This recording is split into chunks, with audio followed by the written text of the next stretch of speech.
नमस्कार दोस्तों, स्वागत है आपका एक नई वीडियो पर। CTET दिसंबर 2024 का ये पेपर है। आज हम इस पेपर में सोशल साइंस के 61 से 90 तक के प्रश्नों को हल करेंगे। आइए देखते हैं। प्रश्न नंबर 61 है, कथन ए और कथन बी पर विचार कीजिए तथा निम्नलिखित में से सही विकल्प का चयन कीजिए। कथन ए है, योगात्मक आकलन शिक्षण अधिगम प्रक्रिया के शुरू से अंत तक विद्यार्थी की प्रगति का निरीक्षण करता है। कथन बी है, रचनात्मक आकलन पाठ्यक्रम के अंत में होता है। तो इसमें हमको सही विकल्प चुनना है। तो सही विकल्प है ऑप्शन 3, ए और बी दोनों गलत हैं।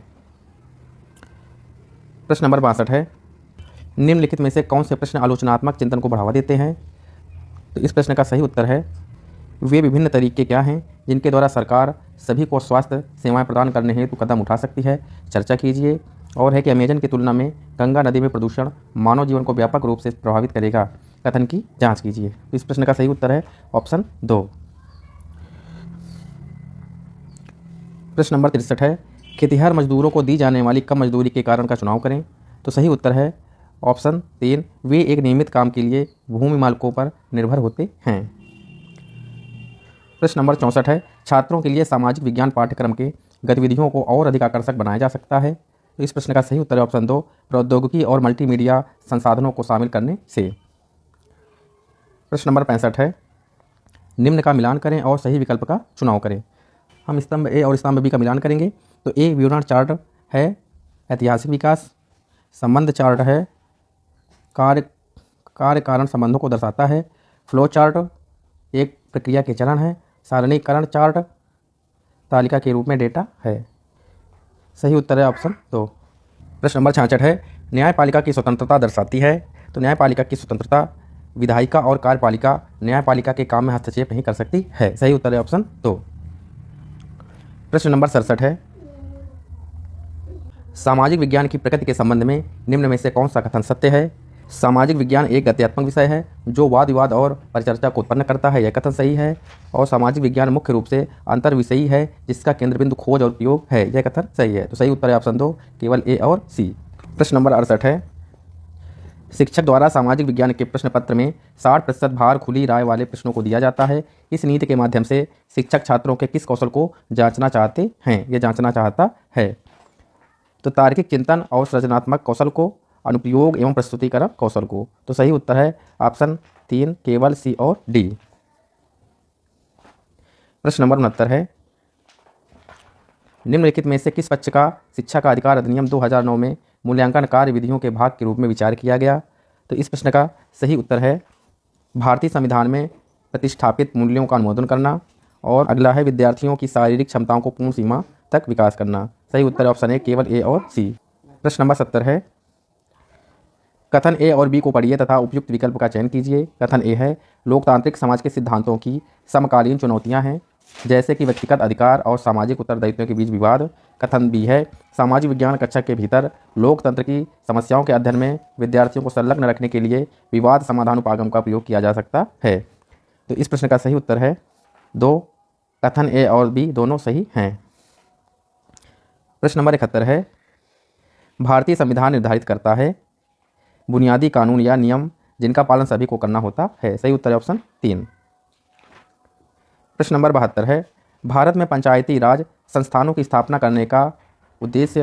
उपार्जित करना था। तो इस प्रश्न का सही उत्तर है सहभागिता द्वारा शासन और लोकतांत्रिक विकेंद्रीकरण। सही उत्तर है ऑप्शन 1, ए और सी।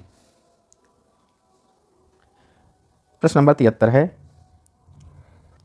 निम्नलिखित में से कौन से विषय मिडिल स्कूल विद्यार्थियों के लिए अति उपयुक्त है। तो सही उत्तर है इतिहास में महात्मा गांधी का योगदान और वर्तमान परिदृश्य में महिलाओं की स्थिति।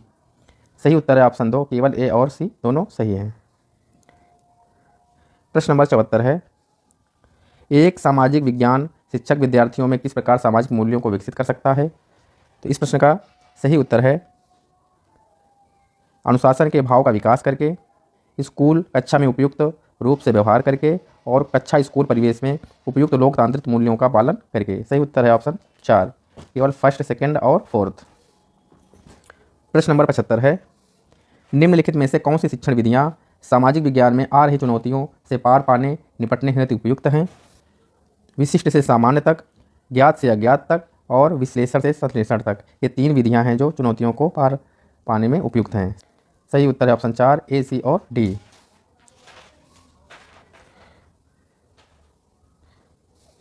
प्रश्न नंबर 76 है, सामाजिक विज्ञान कक्षा में शिक्षण में द्वंद्वात्मक उपागम के प्रयोग से क्या तात्पर्य है? ज्ञान के विकास की मुख्य विधि के रूप में विद्यार्थी और शिक्षक के बीच वार्ता का प्रयोग करना। सही उत्तर है ऑप्शन 2।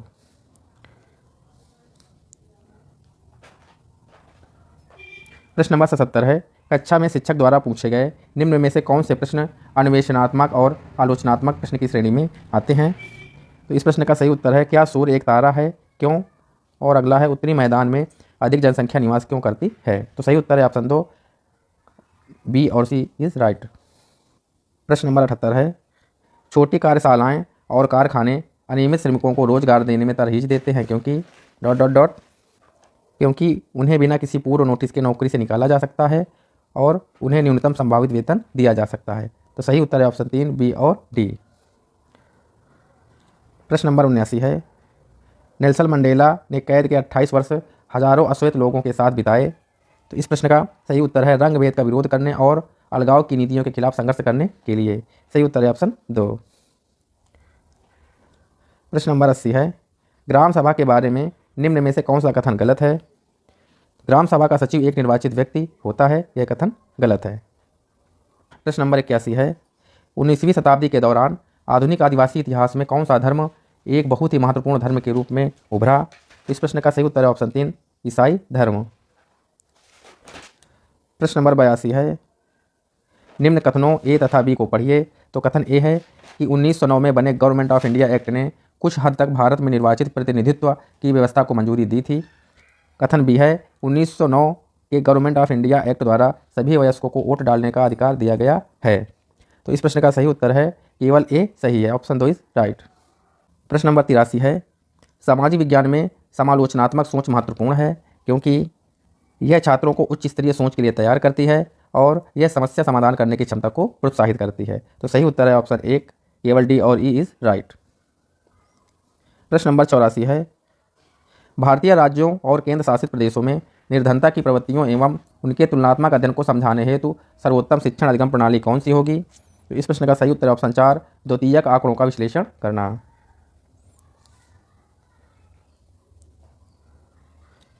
प्रश्न नंबर 85 है, निम्नलिखित में से कौन से प्रश्न संज्ञानात्मक क्षमताओं के मूल्यांकन पक्ष को आंकते हैं? पोषण अभियान भारतीय बच्चों के पोषण स्तर को सुधारने हेतु एक महत्वपूर्ण कार्यक्रम है। साक्ष्यों सहित कथन की जांच कीजिए।